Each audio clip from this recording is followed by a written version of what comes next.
نیمه دوم دهه 80 و اوایل دهه 90 در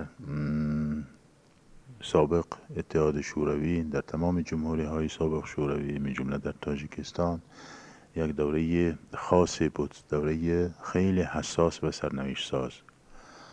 متاسفانه در مجموع مردم تاجیکستان، حکومت تاجیکستان، روشنفکران تاجیکستان برای وارد شدن به این دوره آماده نبودند و خیلی چیزهایی که به نظر من ممکن بود خلق تاجیک به دست آورد ولی اون میسر نشد، علتش اون است که آمادگی به این یک دوره خیلی حساس در جمهوری وجود نداشت. البته سازمان مردمی رستاخیز از ابتدا با درک یک سلسله مسائل خیلی مهمی که در نزد جامعه در این دوره ایستاده بود به میدان آمد و هدف خود را اگر خیلی مختصر بگیم چونین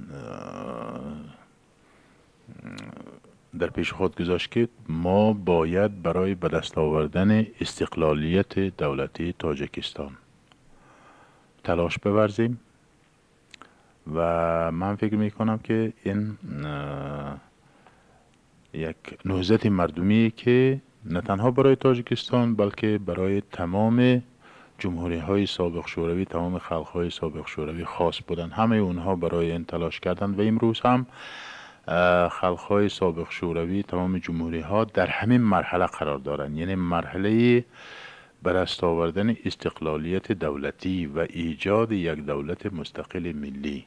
در تمام جمهوری ها روند میگذرد، در جای البته با موفقیت تر، در جای دستاوردهای کمتر، مشکلات بیشتر دیده می شود، ولی در تاجیکستان این مشکل خیلی بیشتر و به بالای اون مشکلاتی که ممکن بود از اون صرف نظر کرد اضافه شدند. بنابراین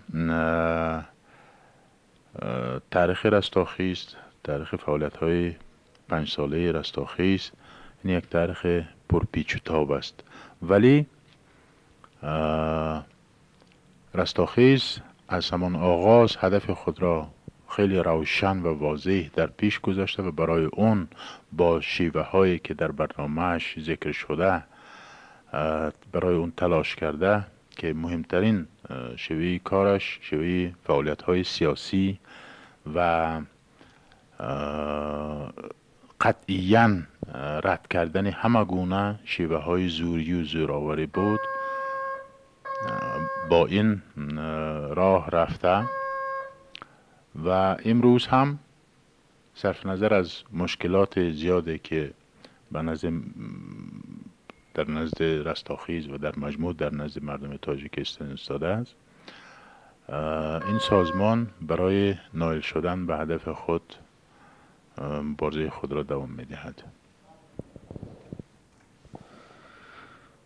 استاد طاهر عبدالجبار، آیا از جانب ریاست سازمان مردمی رستاخیز و یا فعالان آن در رویدادهای تاجیکستان اشتباه سرزده است؟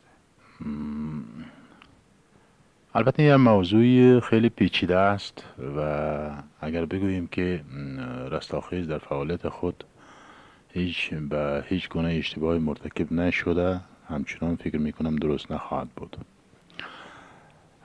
در مجموع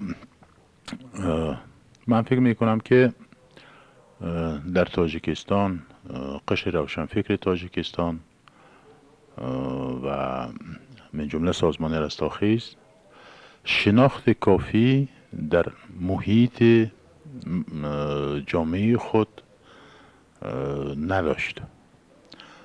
البته ما میدانستیم که جامعه ما برای خیلی روندها هنوز آماده نیست. مردم سوی معرفت سیاسی مردم خیلی پایین است، از درک خیلی مسائل دور هستند و این هم تصادفی نیست، چون سیاست 70 ساله مردم را به این پایه کشانده بود. ولی در تصور ما چنین بود که تمام مردم تاجیکستان، هر کسی نباشد، درک این یک معنی عالی و مقدس را دارد که استقلالیت سیاسی یک ملت بالاتر از همه چیز است. صرف نظر از اون که اون کی است، کمونیست هست، رستاخیز هست، دموکرات هست یا اسلامی هست یا کسی نباشد، اول از همه اون باید انسان، اول از همه فرزند خاک خود، وطن خود باید باشد. و ما روی این معنی بسیار تکیه می کردیم. وقتی که سازمان را به مثابه یک سازمان مردمی به وجود آوردیم و هدفهای خود را بر همگان اعلام کردیم، چشم داشتیم که تمام مردم تاجیکستان از جمله کمونیستان تاجیکستان آن را دستگیری خواهند کرد. تمام مردم گوناگون زبان تاجیکستان از جمله مردم روسی زبان تاجیکستان و ازبک ها از آن پشتیبانی خواهند کرد، به خاطر اینکه هدفهایی که در پیش رستاخیز ایستاده بود برای منفعت تمام مردم تاجیکستان، تمام گوشه و کنار تاجیکستان بود. متاسفانه ما که فکر میکردیم که تمام مردم تاجیکستان اول از همه ساکن تاجیکستان هستند، اول از همه گرجدنین تاجیکستان هستند، بعد از اون یک کس میتواند کمونیست باشد، یک کس بی‌پرتوی باشد، یک کسی دیگر عضو یگان سازمان یا حزب دیگر باشد. ما در این اندیشه بودیم. متاسفانه چنین نبود. واقعیت برام بود که مردم حتی منسوبیت خود را به این یا آن محل بالاتر می گذاشتند از منسوبیت خود به ملت تاجیک. و اینکه بعداً سازمان های زیاد محلی به وجود آمدن خود دلیل این گفتار است. متاسفانه در میان روشنفکران خب ریاست رستاخیز درک این معنی به اندازه کافی وجود نداشت. ما بران بودیم که این هدفهای والا را همگان دستگیری خواهند کرد، همگان از آن پشتیبانی خواهند کرد، همانطوری که در جمهوری های دیگری شوروی، در جمهوری های نزد بالتیک، در اوکراین، بلاروسیه، در روسیه، گرجستان، ارمنستان، آذربایجان همین حالت بود. یعنی حزب کمونیستی آنجا که سر قدرت بودند برای استقلالیت خودشان، برای آزادی مردم، برای حفظ زبان و فرهنگ ملیشان تلاش ها کردند و موفق هم شدند، به استثنای تاجیکستان و تعداد زیادی از جمهوری های آسیای میانه که خیلی در این جهت ضعیف بودند. خوشبختانه در مراحل بعدی در جمهوری های آسیای میانه من جمله در ازبکستان، در قزاقستان، ترکمنستان و قرقیزستان رهبران اینها هرچند که کمونیستان سابق هم بودند ولی برای به دست آوردن استقلالیتشان و حفظ استقلالیت ملیشان کارهای کردند. و من واقعا از قدم هایی که در این جهت از طرف فرزند رئیس دولت ترکمنستان نیازوف، از طرف اسلام کریموف یا نورسلطان نظربایف، اقایف برداشته شدند، از این قدردانی میکنم. واقعا من فکر میکنم که اونا در همین جهت خدمت شایسته در همین دوره برای خلق خود کردند. متاسفانه در تاجیکستان چنین چیزی پیش نآمد.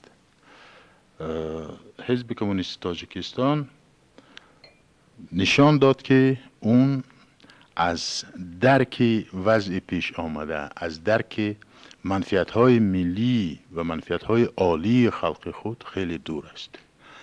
و در تاجیکستان بدبختانه در همین یک شرایط بسیار خاصی که پیش آمد، شرایط حساس، به جای آن که هم حکومت هم تمام مردم در اطراف رسیدن به یک هدف عالی متحد شوند، نزاع و نفاق پیش آمد و یک مشتی از این طرف و مشتی از اون طرف برای رسیدن به قدرت، برای حکومت تلاش کردن، برای منصب تلاش کردن. خب قبلا که یک حکومت مرکزی پر قدرت بود و تمام منصب ها و چیزها، حکومت ها از طرف اون تعیین میشد، اشخاص در اینجا و در اون مقام تعیین میکردن، یک نظم و نظام به اصطلاح بود. وقتی که حکومت مرکزی از بین رفت، در تاجیکستان یک قدرت مکملی متکی بر خود وجود نداشت، یعنی ضعف حکومت وجود داشت، یک سستی. در همین گونه شرایط باز به بالای این تلاش قدرت، جاه و جلال علاوه شد و اینها باعث این گونه بدبختی گردید.